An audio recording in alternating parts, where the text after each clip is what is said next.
کبھی کبھی انسان بھوک کے عالم میں خوش ذائقہ پکوانوں کا تصور کر کے دل کو جھوٹی تسلی دیتا ہے، اور کبھی انتہائی کمزوری کی حالت میں طاقت کا تصور اس کا حوصلہ بڑھا دیتا ہے۔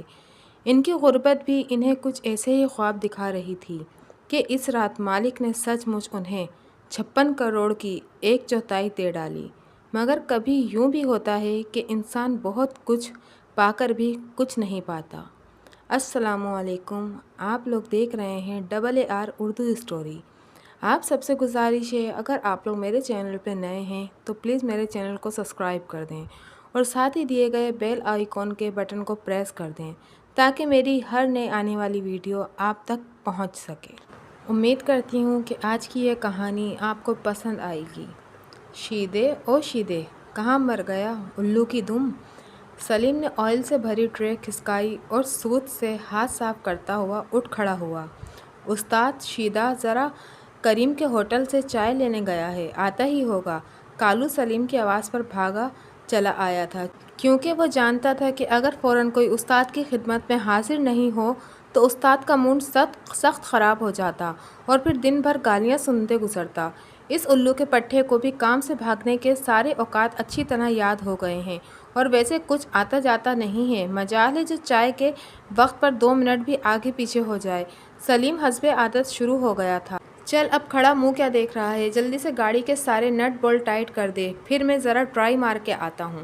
سلیم کو یہاں مکینک کا کام کرتے ہوئے 3-4 سال کا عرصہ گزر چکا تھا۔ اس سے پہلے بھی وہ مختلف دکانوں پر کام کرتا رہا تھا، لیکن کہیں بھی ٹک کر کام نہیں کر پاتا تھا۔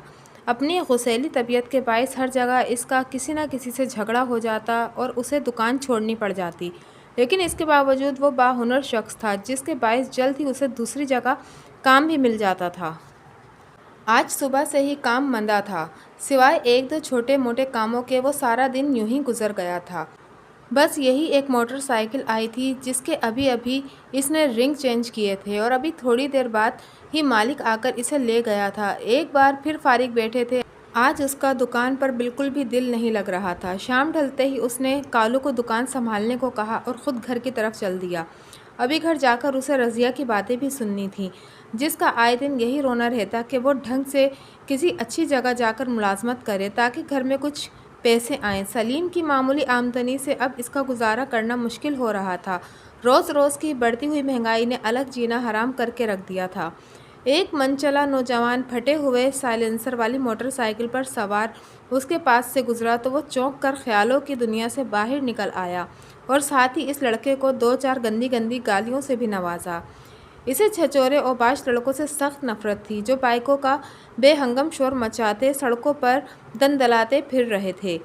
اس کا بس نہیں چلتا تھا کہ پانا مار کر ان کا سر پھوڑ ڈالے۔ اس کی اپنی موٹر سائیکل گو کہ بہت پرانی تھی، لیکن اس کا سائلنسر بہرحال ٹھیک ٹھاک تھا۔ اس کے اندازے کے عین مطابق جب وہ وقت سے ذرا پہلے گھر پہنچا تو رضیہ نے خوش ہونے کے بجائے کافی غصے سے اس کا استقبال کیا۔ آج پھر جلدی چلے آئے بڑے استاد جی، اب حسب معمول بول دو کہ کام ٹھنڈا تھا۔ آج میں تنگ آ گئی ہوں تمہاری اس کام سے، نہ جانے تمہارا یہ کام گرم کب ہوگا اور کب ہمارے دن پھریں گے۔ ایک پیسہ کنجوسی سے خرچ کرنا پڑتا ہے، زندگی عذاب ہو گئی ہے۔ رضیہ حسب عادت اسٹارٹ ہو چکی تھی۔ سلیم نے کان دبا کر اندر کمرے میں جانا ہی بہتر سمجھا، کیونکہ دن بھر گاڑیوں کے شور نے اس کا دماغ خراب کر دیا تھا اور اب یہ مزید شور برداشت نہیں کر سکتا تھا۔ سنو، آج شام کو کچھ پیسے ضرور میرے ہاتھ میں رکھ دینا، کل لازمی بچوں کو اسکول کی فیس دے کر بھیجنا ہے۔ اسکول والے روز تقاضا کر رہے ہیں، کیونکہ پھر چھٹیاں بھی ہونے والی ہیں۔ صبح گھر سے نکلتے ہوئے رضیہ نے اسے تاکید کی تھی، یہ سوچے سمجھے بغیر کہ یہ سب تو قسمت کی بات تھی کہ اس کے پاس کام آتا تو وہ پیسے لے کر آتا، اگر کام آتا ہی نہیں تو پھر بھلا وہ کیا کر سکتا تھا۔ اب وہ کہیں ڈاکہ مارنے سے تو رہا تھا۔ وہ دھیرے دل میں دعا کر رہا تھا کہ آج دکان پر بہت کام آئے، ورنہ شام کو گھر میں مسئلہ ہو جاتا۔ رضیہ کو سمجھانا بہت مشکل کام تھا۔ ایک تو دکان بھی مکمل طور پر اس کی اپنی نہیں تھی، اور روزانہ آدھا حصہ اسے اپنے پارٹنرز کو دینا پڑتا تھا۔ وہ بہت چاہتا تھا کہ اپنی دکان کھول کر کام کرے، لیکن اس کے لیے پیسوں کی ضرورت تھی جو کہ اس کے پاس تھے نہیں۔ دکان پر نظر پڑتے ہی اس کا دل باغ ہو گیا تھا، کیونکہ اس کے پہنچنے سے پہلے ہی کافی کام اس کا منتظر تھا۔ اب اسے یقین ہو چلا تھا کہ آج قسمت اس کے ساتھ ہے اور یقیناً شام تک اس کے پاس کافی پیسے آ جائیں گے، اور ایسا ہی ہوا تھا۔ رات جب وہ گھر لوٹ رہا تھا تو اس کے پاس کافی پیسے تھے جس سے اس کی ضروریات پوری ہو سکتی تھیں۔ انہی سوچوں میں گم وہ گھر کی طرف جا رہا تھا۔ آج موٹر سائیکل پنچر ہو جانے کے باعث وہ بس پر ہی کام پر چلا آیا تھا۔ ابھی وہ گھر سے 2 گلی کے فاصلے پر ہی تھا کہ سامنے روڈ پر ایسے کچھ لوگوں کے بھاگنے کی آوازیں سنائی دیں۔ جس گندی گلی سے وہ گزر رہا تھا اس میں قدرے اندھیرا تھا، جہاں سے لوگ کم ہی گزرتے تھے۔ اس نے بھی جلدی پہنچنے کی خاطر یہ گلی پکڑی تھی، لیکن سامنے بڑی سڑک پر جہاں سے اسے آوازیں آ رہی تھیں، اسٹریٹ لائٹس جل رہی تھیں۔ اس کے دیکھتے ہی دیکھتے ایک شخص نمودار ہوا جس نے بغیر دیکھے کوئی شے اس گلی میں سے ایک طرف اچھال دی اور بھاگتا چلا گیا۔ پھر کچھ لمحوں بعد ہی کچھ پولیس والے اس کا تعاقب کرتے ہوئے وہاں سے گزرے۔ تجسس اور خوف کی ملی جلی کیفیت سے سلیم کی عجیب حالت ہو رہی تھی۔ گلی کے نکڑ پر پہنچتے ہی اس نے کونے میں نظریں دوڑائیں تو ایک ہرے رنگ کا چھوٹا سا بیگ دکھائی دیا۔ یقیناً یہی اس شخص نے یہاں پھینکا ہوگا، کیونکہ وہ بیگ شکل سے ہی نیا اور صاف ستھرا دکھائی دے رہا تھا۔ اس نے آگے بڑھ کر جلدی سے اسے اٹھا لیا اور تجسس کے مارے فوراً اسے کھول کر دیکھا تو اس کی آنکھیں کھلی کی کھلی رہ گئیں۔ اس بیگ میں سونے کے چھوٹے چھوٹے بسکٹ موجود تھے، جو کہ اس کے اندازے کے مطابق لاکھوں کی مالیت کے تھے۔ سلیم نے احتیاطاً ادھر ادھر نظریں دوڑائیں، لیکن اتفاق سے اس وقت کوئی بھی وہاں موجود نہ تھا، کیونکہ یہ کوئی رات 12 بجے کے قریب کا وقت تھا۔ اس نے جلدی سے بیگ کو شلوار کے نیفے میں اڑس لیا اور تیزی سے گھر کی طرف گیا۔ دروازے پر پہنچ کر اس نے سکون کی سانس لی تھی۔ جیسے اس نے دروازے پر دستک دی، اسے کچھ دور سے گولیاں چلنے کی آوازیں سنائی دیں اور پھر خاموشی چھا گئی۔ رضیہ نے دروازہ کھولا تو سلیم کو پریشان کھڑا پایا۔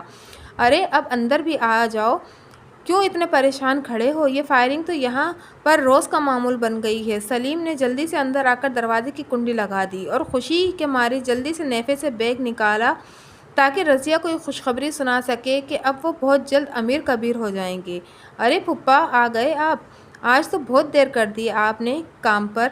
ابھی سلیم رضیہ کو کچھ کہہ بھی نہ پایا تھا کہ فاروق کو کمرے سے نکلتا دیکھ کر چونک گیا۔ فاروق رضیہ کا بھتیجا تھا، جو کہ حیدرآباد میں رہائش پذیر تھا۔ یہ آج کہاں سے ٹپک پڑا؟ سلیم نے دل ہی دل میں اسے کوسا۔ تم آج کیسے راستہ بھول گئے؟ سب خیریت تو ہے گھر میں؟ ایک دوسرے سے گلے ملتے ہوئے وہ اکلوتے کمرے میں آ بیٹھے تھے۔ سلیم کو یوں مہمانوں میں آ کر ٹھہرنا بہت کھلتا تھا، کیونکہ ایک کمرے کے مکان میں بھلا وہ مہمان کو کہاں ٹھہراتا۔ کمرے کے باہر ایک چھوٹا سا برآمدہ اور پھر صحن تھا۔ برآمدے میں انہوں نے 2 چارپائیاں بچھا رکھی تھیں۔ بس پھپھا ایک دوست نے نوکری کا آسرا دیا تھا، صبح جا کر ملنا تھا اس سے۔ ارے واہ، یہ اتنا خوبصورت بیگ کہاں سے لیا آپ نے؟ کھانا لے کر جاتے ہیں کہ آپ اس میں؟ اچانک فاروق کی نگاہ بیگ پر پڑی تو وہ پوچھے بنا نہ رہ سکا۔ سلیم نے ابھی تک بیگ بے دہانی کے عالم میں ہاتھ میں ہی پکڑ رکھا تھا۔ فاروق کے اس اچانک استفسار پر سلیم چونک گیا تھا۔ ہاں، اس نے فوری طور پر کوئی جواب نہ دے سکا۔ ذرا دکھائیں تو ادھر۔ فاروق بھی جیسے بیگ کے پیچھے ہی پڑ گیا تھا۔ پہلے تو نہیں دیکھا آپ کے پاس، کیا نیا خرید کر لائے ہیں؟ رضیہ بھی پوچھے بنا نہیں رہ سکی۔ اسے فکر ہو گئی تھی کہ کہیں سلیم نے فضول خرچی میں پیسے تو نہیں لٹا دیے۔ یہ کیا تم لوگ اس بیگ کے پیچھے پڑ گئے ہو؟ ایسے ہی میرے اوزاروں کا بیگ ہے، اب جلدی سے کھانا لا دو، بھوک کے مارے برا حال ہے۔ سلیم نے گھبرا کر جلدی سے بیگ کو تکیے کے نیچے رکھ دیا تھا۔ اچھا پھپھا جی، آپ کھانا کھائیں، میں تو چل کر سوتا ہوں، صبح سویرے اٹھ کر جانا ہے دوست کے پاس جاب کے لیے۔ فاروق برآمدے میں آ کر چارپائی پر لیٹ گیا تھا۔ رضیہ نے اس کے سونے کے لیے یہی جگہ بنائی تھی۔ اس کا دماغ ابھی تک اسی ہرے بیگ میں اٹکا ہوا تھا۔ پہلے تو اس نے اتنی خاصی توجہ نہیں دی تھی، لیکن جس طرح سے پھپھا جی گھبرا کر چونکے تھے، اس نے فاروق کو سوچنے پر مجبور کر دیا تھا۔ اور پھر رضیہ پھپھو نے بھی اس کے بارے میں لا علمی کا اظہار کیا تھا، یعنی یہ آج ہی کہیں سے ہاتھ لگا تھا۔ اور جس طرح سے انہوں نے بیگ کو دکھانے سے منع کیا تھا، اس سے ثابت ہوتا تھا کہ ہو نہ ہو اس بیگ میں ضرور کوئی بہت ہی خاص چیز موجود تھی۔ رہ کر وہ جیسے جیسے بیگ کے بارے میں سوچتا جا رہا تھا، اس کا تجسس بڑھتا جا رہا تھا۔ تمہارے اس لاڈلے بھتیجے کو بھی آج ہی آنا تھا۔ رضیہ جیسے ہی کمرے کا دروازہ بھیڑ کر آئی تو سلیم پھٹ پڑا۔ کیا مطلب ہے آپ کا؟ بچہ جاب کی تلاش میں آیا ہے، صبح بات کر کے چلا جائے گا، کوئی ہمیشہ کے لیے رہنے تھوڑی آ گیا ہے جو آپ ایسے ڈانٹ رہے ہیں۔ رضیہ کو سلیم کے اس انداز پر غصہ آ گیا تھا۔ لوگوں کو بھی بالکل شرم نہیں آتی، جب معلوم ہے کہ ہمارے ایک کمرے کا مکان ہے، پھر بھی منہ اٹھا کر یہاں چلے آنے کی ضرورت ہی کیا ہے؟ کیا اور خالہ ماموں وغیرہ کا گھر نہیں تھا جو مزے سے یہاں آ کر پسر گئے۔ سلیم کا غصہ کسی طرح کم نہیں ہو رہا تھا۔ اب بس بھی کریں، کہہ تو رہی ہوں کہ انٹرویو دے کر چلا جائے گا، باہر برآمدے میں سو رہا ہے، اگر آپ کی بات سن لے تو کتنی بری بات ہو جائے گی۔ ویسے آج کیا بات ہے، آپ جب آئے تھے تو اس وقت بھی کچھ گھبرائے ہوئے لگ رہے تھے، اور یہ بیگ کیوں اتنا چھپا کے رکھا ہے، آخر کیا ہے اس میں؟ فاروق نے مانگا تو اسے بھی نہیں دکھایا۔ آپ نے سچ مانے تو آپ کی یہ حرکت بہت عجیب سی لگی مجھے۔ وہ بچے بھی ہجل سا ہو گیا تھا۔ ارے وہی تو بتانے والا تھا بھگوان کہ اس فاروق کے بچے نے آ کر سارا موڈ خراب کر دیا۔ پھر سلیم نے اسے پوری تفصیل بتائی اور ساتھ ہی وہ بیگ بھی کھول کر دکھایا، جسے دیکھ کر رضیہ کی آنکھیں کھلی کی کھلی رہ گئی تھیں۔ ہائے سلیم، یہ سارا کا سارا سونا اب ہماری ملکیت ہے نا؟ رضیہ نے خوشی سنبھالے نہیں سنبھل رہی تھی۔ ہاں ہاں تو اور کیا، لیکن ابھی ہمارے تھوڑے عرصے کے لیے صبر سے کام لینا ہوگا، کیونکہ ایسا نہ ہو کہ سونا بھی جائے اور ساتھ میں ہم بھی دھڑ لیے جائیں۔ اب یہ بتاؤ کہ اسے رکھیں کہاں، رکھنا کہاں ہے؟ لائیں مجھے دیں، میں اسے الماری میں رکھ دیتی ہوں، کسی کو بھلا کیا پتا کہ ہمارے پاس کچھ ہے بھی یا نہیں۔ کل جب فاروق چلا جائے گا تو پھر اسے کہیں اچھی طرح چھپا دیں گے۔ دونوں اپنی جگہ مطمئن تھے اور اب بہت جلد ان کے حالات بدل جائیں گے۔ رات بھر خیالات کے تانے بانے بنتے سلیم ٹھیک سے سو بھی نہیں پایا تھا، اور لگتا تھا کہ رضیہ کو بھی نیند نہیں آئی تھی۔ آتی بھی کیسے، اتنی دولت کا تو انہوں نے خواب میں بھی نہیں سوچا تھا۔ ناشتے کے بعد فاروق تو اپنے دوست کی طرف نکل گیا اور سلیم گھر سے نکلتے ہی سب سے پہلے اخبار کے کیبن پر پہنچا۔ اسے کل پیش آنے والے واقعے کے بارے میں جاننے کی بہت بے چینی تھی، اور اگر کچھ ہوا تھا تو کسی نہ کسی اخبار میں لازمی کچھ نہ کچھ آیا ہوگا۔ اس نے جلدی جلدی 2-3 اخبار دیکھ ڈالے، اور پھر ایک چھوٹے اخبار میں چھپی ایک خبر پر اس کی نظریں جم کر رہ گئیں۔ یہ وہی خبر تھی جس کی اسے تلاش تھی۔ اخبار میں واضح الفاظ میں ان کے علاقے کا نام لکھا ہوا تھا۔ اخبار کے مطابق پولیس نے ایک مشتبہ شخص کو روکنے کی کوشش کی تھی، لیکن جب وہ رکنے کے بجائے اچانک گلی میں بھاگ کھڑا ہوا، جس پر پولیس نے اس کا تعاقب کیا، لیکن اس شخص نے رکنے کے بجائے پلٹ کر پولیس پر فائرنگ شروع کر دی، اور پولیس کی جوابی فائرنگ کے نتیجے میں وہ موقع پر ہی جاں بحق ہو گیا۔ پولیس کے مطابق ایک ٹیٹی کے علاوہ اس کے پاس سے کچھ بھی برآمد نہیں ہوا تھا، لیکن انہیں شک تھا کہ بھاگتے وقت اس کے پاس کچھ تھا جو شاید اس نے راستے میں ہی کہیں پھینک دیا یا موقع ملتے ہی کہیں چھپا دیا، لیکن کافی تلاش کرنے پر بھی پولیس کو کچھ بھی نہیں مل سکا تھا۔ خبر کے ساتھ ہی ہلاک ہونے والے شخص کی چھوٹی سی تصویر بھی شائع کی گئی تھی، تاکہ کوئی اگر اسے جانتا ہو تو اسے شناخت کیا جا سکے۔ خبر پڑھ کر سلیم کافی حد تک مطمئن ہو گیا تھا، کیونکہ اس بیگ کے بارے میں کسی کو بھی ابھی تک کچھ معلوم نہیں تھا۔ پولیس نے صرف اپنے اندازے کے بارے میں کہا تھا، انہیں حتمی طور پر کچھ نہیں پتا تھا کہ مرنے والے کے ہاتھ میں کیا چیز تھی۔ فاروق اپنے دوست کے پاس سے ہو کر واپس آ گیا تھا۔ اس کے دوست نے اسے امید دلائی تھی کہ وہ بہت جلد اس کے لیے کچھ نہ کچھ کام نکال ہی لے گا۔ دوپہر کا کھانا اس نے رضیہ پھپھو کے ساتھ برآمدے میں ہی کھایا تھا، لیکن بچے کھانا کھاتے ہی ٹیوشن پڑھنے کے لیے جا چکے تھے، لہٰذا وہ دونوں اندر کمرے میں آ بیٹھے تھے۔ ادھر ادھر کی باتوں کے دوران جب رضیہ نے کچھ نکالنے کے لیے الماری کھولی تو کپڑوں کے بیچ میں دبے ہوئے ہرے بیگ کی ہلکی سی جھلک فاروق کو نظر آ گئی تھی۔ بیگ کو الماری میں موجود دیکھ کر فاروق بری طرح چونک گیا تھا، کیونکہ سلیم پھپھا تو کل کہہ رہے تھے کہ بیگ میں ان کے اوزار وغیرہ رکھے ہیں، اور اگر اس میں واقعی اوزار تھے تو یہ بیگ الماری میں کیا کر رہا تھا؟ وہ تو کل پھپھا کے غیر معمولی انداز پر ہی کھٹک گیا تھا، لیکن اب تک وہ اس کے ذہن سے محو ہو چکا تھا، لیکن اب بیگ کو دوبارہ الماری میں دیکھنے کے بعد وہ پھر بہت زیادہ متجس ہو چکا تھا۔ پہلے وہ آج شام کو ہی واپس حیدرآباد جانے کا سوچ رہا تھا، لیکن اب اس نے آج کی رات اور یہاں گزارنے کا فیصلہ کر لیا تھا۔ وہ ہر صورت اس بیگ کو دیکھنا چاہتا تھا، اور یہ کام وہ رات کو کسی پہر ہی کر سکتا تھا۔ فاروق نے دیکھ لیا تھا کہ پھپھو نے الماری کو لاک کرنے کے بعد چابی کو دروازے کے ساتھ والی کورنس پر بچھی پلاسٹک کے نیچے رکھ دیا تھا۔ وہ خود کی مکمل طور پر نارمل ظاہر کرنے کی کوشش کر رہا تھا، اور مسلسل ادھر ادھر کی باتیں کیے جا رہا تھا تاکہ پھپھو کو کسی صورت اس کی نیت پر شک نہ ہونے پائے۔ اب وہ مطمئن تھا کہ رات گئے پھپھو اور پھپھا کے سونے کے بعد وہ بآسانی الماری کو کھول کر بیگ نکال کر دیکھ سکتا تھا۔ سلیم کا بھی کام پر کہاں دل لگا تھا، گو کہ آج بھی دکان پر کافی کام تھا، لیکن پھر بھی اس کا دھیان مسلسل گھر میں رکھے بیگ پر لگا رہا تھا۔ وہ جلدی جلدی کام سارا نمٹا کر مغرب تک گھر پہنچ آیا تھا۔ گھر آنے کے بعد جب اس نے فاروق کو ابھی تک وہیں پایا تو اس کا موڈ پھر خراب ہو گیا، لیکن اس نے خود کو نارمل ظاہر کرنے کی کوشش کی۔ جب رضیہ نے فاروق کو بازار سے دودھ لانے کے لیے باہر بھیجا تو وہ اس پر برس پڑا، ان حضرت کو ابھی تک تم نے چلتا نہیں کیا؟ اب کیا یہ یہیں رہ کر جاب بھی کریں گے ہمارے گھر پر؟ یہ آخر ہو کیا گیا ہے؟ آپ کو اتنا چڑ رہے ہیں کہ اس سے ایک آدھ دن اگر یہاں ٹھہر گیا تو کیا گناہ ہو گیا؟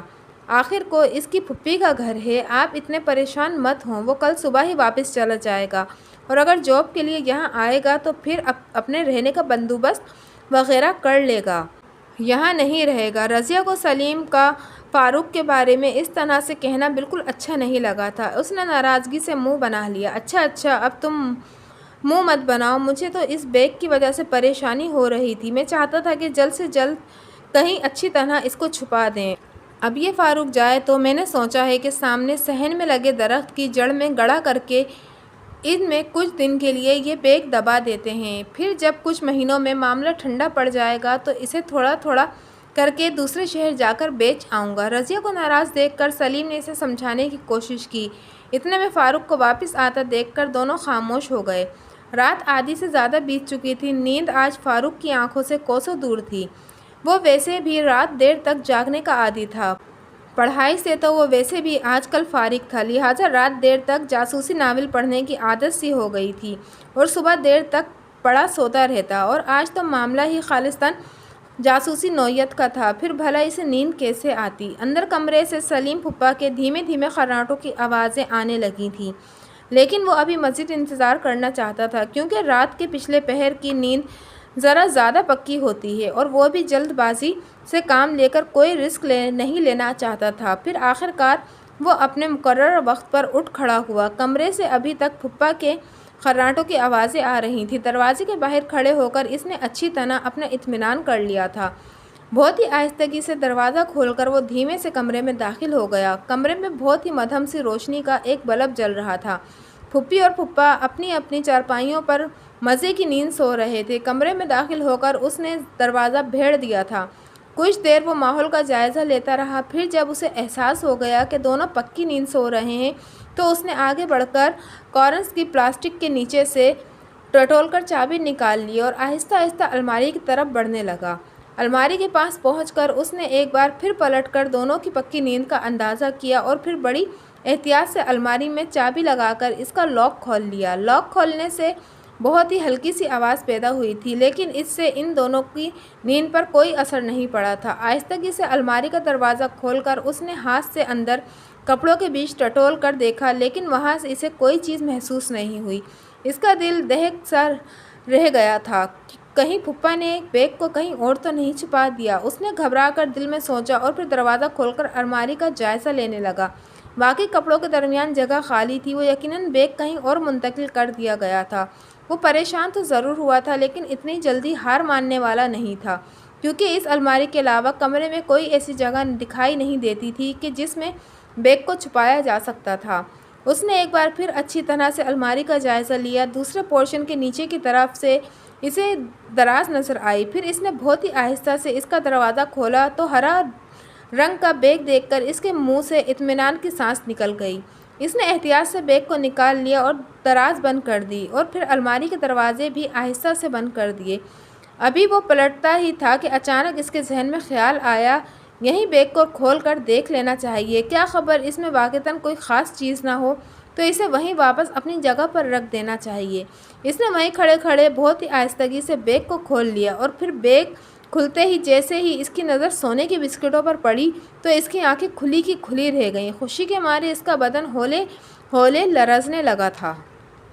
اتنی دولت نہ جانے کہاں سے پھپھا کے ہاتھ لگ گئی تھی، اس کی عقل ہی کام نہیں کر رہی تھی۔ بہرحال یہ دولت پھپھا کو کہیں سے بھی ملی ہو، اب تو اس کا مالک وہ تھا۔ اس نے خوش ہو کر دل میں سوچا اور دبے قدموں واپسی کے لیے چل پڑا۔ خوشی اس سے سنبھالی نہیں جا رہی تھی۔ اس نے لرزتے ہاتھوں سے چابی کو پلاسٹک ہٹا کر اپنی جگہ پر رکھنا چاہا تو کارنس پر رکھے اسٹیل کے گلاس ہلکے سے بج اٹھے۔ وہ تیزی سے دروازہ کھول کر کمرے سے باہر نکل آیا کیونکہ سلیم کی آنکھ اس آواز سے کھل چکی تھی۔ کون ہے کہتا ہوا سلیم تیزی سے اس کے پیچھے لپکا کیونکہ فاروق نے چہرے پر کپڑا لپیٹ کر چھپا رکھا تھا۔ بڑا سا پانا سلیم کے ہاتھ میں تھا جو کہ کل ہی احتیاطاً اس نے سوتے ہوئے پاس رکھ لیا تھا۔ وہ کمرے سے باہر نکلا تو فاروق دروازہ کھول کر گھر سے نکلنا ہی چاہتا تھا۔ سلیم نے وہیں سے پانا کھینچ کر اسے دے مارا جو کہ اتفاق سے سیدھا اس کے سر میں جا لگا۔ فاروق بغیر آواز نکالے وہیں ڈھیر ہوتا چلا گیا۔ آوازیں سن کر رضیہ کی آنکھ بھی کھل گئی تھی۔ اب وہ کمرے کے دروازے میں کھڑی ہولے ہولے کپکپا رہی تھی۔ سلیم بھی وہیں کھڑا دروازے کے پاس پڑے ہوئے شخص کو دیکھ رہا تھا اور اس میں حرکت ہو رہی ہے یا نہیں، لیکن وہ مکمل طور پر ساکت ہو چکا تھا، شاید بے ہوش ہو گیا تھا۔ دونوں کا دھیان بالکل ہی فاروق کی طرف نہیں گیا تھا۔ یہ سب کچھ اتنا اچانک ہوا تھا کہ وہ لوگ فاروق کو بالکل ہی بھول چکے تھے۔ اسے ساکت پڑا دیکھ کر سلیم آہستہ آہستہ اس کی طرف بڑھا اور قریب جا کر اس کے منہ سے کپڑا ہٹانے لگا، اور کپڑا ہٹتے ہی جیسے اس نے فاروق کی شکل دیکھی تو حیرت سے اچھل ہی پڑا۔ فاروق کے سر کے ارد گرد خون بہہ کر پھیلنے لگا تھا۔ سلیم کو کچھ سمجھ میں نہیں آ رہا تھا کہ سب کیا ہو گیا ہے۔ فاروق کی حالت سے وہ اچھی طرح سمجھ چکا تھا کہ وہ اب زندہ نہیں رہا ہے۔ اس نے تو بس ایسے ہی پانا کھینچ مارا تھا، وہ کسی کو جان سے نہیں مارنا چاہ رہا تھا۔ خون دیکھ کر اس پر خوف طاری ہو رہا تھا۔ سلیم کی حالت دیکھ کر ڈرتے ڈرتے رضیہ بھی قریب چلی آئی۔ پھر جیسے ہکی بکی اس کی نظر فاروق کے چہرے پر پڑی تو اس کا منہ چیخنے کے لیے کھلا، لیکن سلیم نے بر وقت اس کا منہ دبا کر اسے سنبھال لیا اور تقریباً اسے گھسیٹتا ہوا کمرے میں لے آیا۔ خبردار جو منہ سے کوئی آواز نکالی، ہم اس وقت ایک بہت بڑے خطرے میں گر چکے ہیں۔ اگر کسی نے یہاں اس سے آوازیں سن لی تو ہم لوگ بری طرح پھنس کر رہ جائیں گے۔ بات رضیہ کی سمجھ میں آتی دیکھ کر سلیم نے اس کے منہ سے ہاتھ ہٹا لیا تھا۔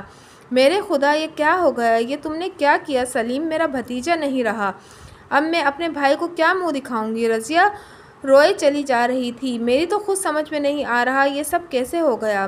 میں نے تو یہ سمجھ کر شاید کوئی چور گھس آیا ہے پانا کھینچ مارا تھا، اور وہ یہ سوچ کر نہیں کہ وہ جان سے ہی مر جائے گا۔ سلیم بھی سر پکڑے بیٹھا تھا۔ کچھ دیر وہ دونوں پریشانی کی حالت میں یوں ہی بیٹھے رہ گئے تھے۔ پھر اچانک سلیم کے ذہن میں کچھ خیال آیا اور وہ چونک کر اٹھ کھڑا ہوا۔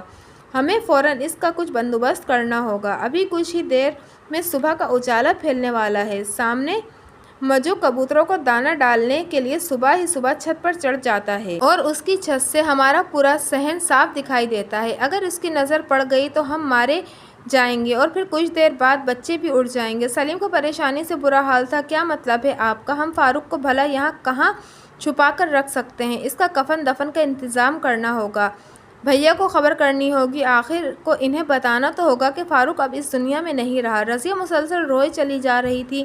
ہم ایسا کچھ بھی نہیں کریں گے، ہری بھگوان، تم تو سمجھ رہی ہو نا، ہم کسی کو بھی اس بارے میں نہیں بتائیں گے۔ کیا تم یہ چاہتی ہو کہ میں عمر بھر کے لیے جیل میں چکی پیستا رہوں اور تم بچوں سمیت یہاں ترستی رہو؟ میری تو کچھ سمجھ میں نہیں آ رہا۔ پھر اب آخر کیا ہوگا فاروق کا؟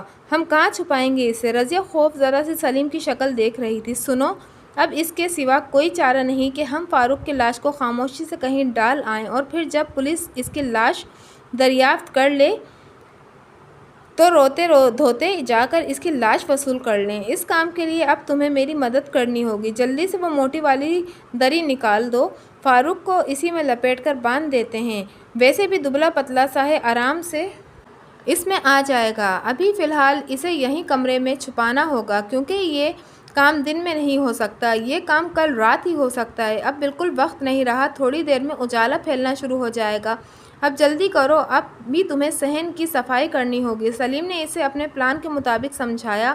دونوں نے بڑی مشکل سے فاروق کو گٹھری کی صورت میں دری میں لپیٹ کر باندھ دیا تھا اور پھر اسے اندر کمرے میں چرپائی کے نیچے ڈال کر اوپر اچھی طرح سے چادر پھیلا دی تھی تاکہ دور سے نیچے رکھی ہوئی گٹھری نظر نہ آ سکے۔ پھر رضیہ نے پونچھا لے کر اچھی طرح صحن کا فرش صاف کیا اور سارا پانی گٹر میں بہا کر اچھی طرح پوچھے کو پانی سے دھویا تاکہ کوئی نشاندہی باقی نہ رہے۔ یہ سارا کام مکمل کرتے کرتے صبح کا اجالا پھیلنے لگا تھا۔ سلیم، آپ تو باہر کام پر چلے جائیں گے، اب میں ایک لاش کے ساتھ پورا دن کیسے گھر میں گزاروں گی؟ رضیہ خوف کے مارے زرد ہوئی جا رہی تھی۔ دیکھو، ایسے کام نہیں چلے گا، خود کو نارمل رکھنے کی کوشش کرو، تمہاری ایسی حالت دیکھ کر تو کوئی بھی شک میں مبتلا ہو سکتا ہے، خود پر قابو رکھو۔ میں بھی آج پورا دن دکان پر نہیں گزاروں گا، بس جا کر چکر لگا آؤں گا، بول دوں گا کہ آج طبیعت کچھ ٹھیک نہیں ہے، بس اب تم کچھ مت سوچو اور اپنا چہرہ ٹھیک کرو، جب مصیبت گلے پڑ ہی گئی ہے تو بھگتنی بھی ہوگی۔ سلیم نے اس کا حوصلہ بڑھانے کی خاطر اسے اچھی طرح تسلی دی تھی۔ آج وہ تھوڑا جلدی ہی ناشتہ کر کے کام پر نکل گیا تھا۔ رضیہ نے بھی بچوں کو ناشتہ کروایا اور پھر انہیں خود اسکول چھوڑنے نکل کھڑی ہوئی، جبکہ پہلے وہ خود ہی چلا جایا کرتے تھے، لیکن آج گھر میں اکیلے رہتے ہوئے رضیہ کا دل بہت گھبرا رہا تھا۔ بھتیجے کی موت کے غم نے اب خوف کی صورت اختیار کر لی تھی۔ جب خود پر پڑتی ہے تو انسان ہمیشہ خود غرضی سے کام لیتا ہے۔ رضیہ بھی یہی کر رہی تھی۔ وہ بھتیجے کی خاطر اپنے شوہر سے ہاتھ نہیں دھونا چاہتی تھی، اور پھر اب اس کا فائدہ بھی نہیں تھا۔ جو کچھ ہونا تھا اب تو وہ ہو ہی چکا تھا۔ گھر واپس آ کر بھی کمرے میں جاتے ہوئے اسے خوف آ رہا تھا۔ اس نے دروازے میں ہی کھڑے ہو کر کمرے میں ایک نظر دوڑائی، لیکن بھلا اسے کیا نظر آتا؟ خوف تو اس کے اندر تھا۔ اس نے فل اسپیڈ کمرے کا پنکھا کھول دیا اور کمرے کا دروازہ بند کر کے باہر سے کنڈی بھی لگا دی تھی۔ کچھ دیر وہ وہیں برآمدے میں چارپائی پر بیٹھی رہی۔ آنسو ایک بار پھر اس کی آنکھوں سے جاری تھے۔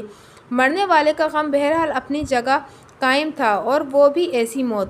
بڑی مشکل سے اس نے خود کو سنبھالا اور پھر گھر کے روزمرہ کے کاموں میں مصروف ہو گئی۔ دیگر کاموں سے فارغ ہو کر اس نے چولہے پر ہانڈی چڑھا دی۔ سلیم بھی ابھی تک نہیں آیا تھا، جبکہ وہ کہہ رہا تھا کہ کام سے جلدی لوٹ آئے گا۔ خیر وہ گھر آ کر بھی کیا کرے گا؟ اچھا ہے کام میں مصروف رہے تو دھیان بٹا رہے گا، اس نے دل میں سوچا اور خود کو سمجھایا۔ وہ اپنے ہی خیالات میں مگن تھی کہ دروازے پر زوردار دستک سے اچھل ہی پڑی۔ سلیم کی دستک کے انداز کو وہ اچھی طرح پہچانتی تھی، اور اس وقت دروازے پر وہ قطعاً نہیں ہو سکتا تھا۔ تو پھر آخر کون آ گیا تھا اس وقت؟ اس کے دل میں طرح طرح کی وسوسے آ گئے تھے۔ چند ہی لمحوں میں کون ہے؟ اس نے دروازے کے پاس جا کر گھبرائی ہوئی آواز میں پوچھا۔ ارے میں ہوں رضیہ، دروازہ تو کھول۔ باہر سے شنو آپا کی آواز سنائی دی تو رضیہ نے اطمینان سے سانس لی۔ شنو آپا فاروق کی بڑی خالہ تھیں۔ فاروق کا خیال آتے ہی وہ ایک بار پھر پریشان ہو گئی۔ یہ نہ جانے کیسے ٹپک پڑی آج، اس نے دل میں سوچا اور خود کو نارمل کرنے کی کوشش کرنے لگی۔ ارے کل صوبی کا فون آیا تھا کہ حیدرآباد سے تو نے بتایا کہ فاروق یہاں آیا ہوا ہے نوکری کے لیے، تو میں نے سوچا کہ وہ آئے گا تو نہیں، اپنی خالہ سے ملنے میں جا کر خود ہی مل آؤں۔ شنو آپا نے چادر اتار کر رکھتے ہوئے اپنے آنے کا مقصد بیان کیا۔ سلیم ویسے ہی لوگوں کے آنے سے چڑھتے ہیں اور لوگ ہے کہ دوڑے چلے آتے ہیں، اور وہ بھی آج کے دن ایسے موقع پر جب وہ کسی کو بھی برداشت کرنے کو تیار نہیں تھے۔ رضیہ نے دل ہی دل میں سوچا، یقین، لیکن آپا آپ نے آنے میں تھوڑی دیر کر دی۔ فاروق تو صبح ہی ناشتہ کر کے نکل گیا تھا اور کہہ رہا تھا کہ دوست کے پاس ہوتا ہوا واپس چلا جائے گا۔ رضیہ جلد سے جلد شنو آپا کو ٹال دینا چاہتی تھی، لیکن وہ بھی آخر کو اتنی ہی دور سے آئی تھی، اتنی آسانی سے کیسے واپس چلی جاتی؟ دوپہر میں سلیم بھی واپس لوٹ آیا تھا اور شنو آپا کو دیکھ کر اس کا منہ بن گیا تھا، لیکن وہ بھلا کر بھی کیا سکتا تھا؟ رضیہ نے کن کن بہانوں سے شنو آپا کو کمرے سے دور رکھنے کی کوشش کی تھی، یہ وہی جانتی تھی۔ سلیم کے آنے پر اس نے سکون کی سانس لی تھی اور آتے ہی طبیعت کی خرابی کا بہانہ بنا کر کمرے میں لیٹ گیا تھا، اور وہ شنو آپا کے ساتھ برآمدے میں آ بیٹھی۔ خدا خدا کر کے کچھ دھوپ ڈھلی تو شنو آپا نے واپسی کی ٹھانی۔ عام دنوں میں تو وقت جیسے پڑ لگا کر اڑ گیا تھا، لیکن آج تو ایک ایک لمحہ گزرنا مشکل ہو رہا تھا، اور اس پر دروازے پر ہونے والی ہلکی سی آہٹ بھی وہ دونوں چونک جاتے تھے۔ رات کافی بیت چکی تھی، لوگ اپنے اپنے گھروں میں جا چکے تھے، اور اس وقت گلی میں سناٹا چھایا ہوا تھا۔ رضیہ اور سلیم دونوں کی نیند اڑ چکی تھی اور خوف کے مارے دل دھڑک رہا تھا۔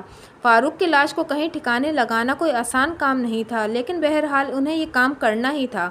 سلیم باہر محلے کا چکر لگا کر اطمینان لے کر آیا تھا کہ اس وقت انہیں دیکھنے والا باہر کوئی موجود نہیں ہے۔